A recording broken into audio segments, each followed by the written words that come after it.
महत्त्वाची बातमी, भाजपकडून उपराष्ट्रपती पदासाठी ओबीसी चेहरा सीपी राधाकृष्णन रालोआचे उमेदवार।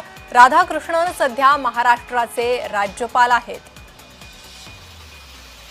तर उपराष्ट्रपती पदासंदर्भात ही महत्त्वाची माहिती। भाजपकडून उपराष्ट्रपती पदासाठी ओबीसी चेहरा देण्यात येतोय।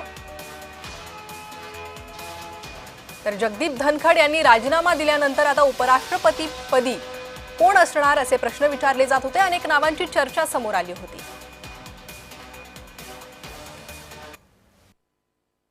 हमारी आप सब के माध्यम से अपील है कि हमारे विपक्षी दल के साथ भी हम बात करेंगे, उनका भी हमको समर्थन मिले ताकि हम सब लोग मिलकर के उपराष्ट्रपति पद का निर्विरोध चुनाव हो, ये हमारी आशा है।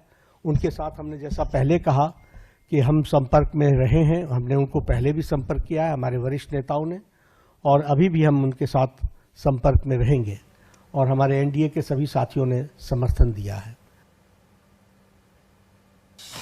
राधाकृष्णन सध्या महाराष्ट्राचे राज्यपाल आहेत आणि भाजपकडून उपराष्ट्रपती पदासाठी ओबीसी चेहरा देण्यात आलेला आहे। सीपी राधाकृष्णन राष्ट्रीय लोकशाही आघाडीचे उपराष्ट्रपती पदाचे उमेदवार।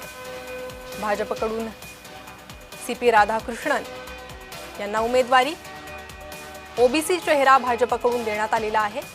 तर उपराष्ट्रपती पद हे रिकामं होतं। जगदीप धनखड यांनी राजीनामा दिल्यानंतर त्यानंतर अनेक चेहऱ्यांची चर्चा समोर आली होती, ज्यात अगदी नितीन गडकरींचं देखील नाव होतं। मात्र त्यानंतर आता भाजपनं उपराष्ट्रपती पदासाठी ओबीसी चेहरा जाहीर केलेला आहे आणि सीपी राधाकृष्णन यांचं नाव रालोआचे उमेदवार म्हणून देण्यात आलेलं आहे। महत्त्वाची घोषणा भाजपकडून ही करण्यात आलेली आहे।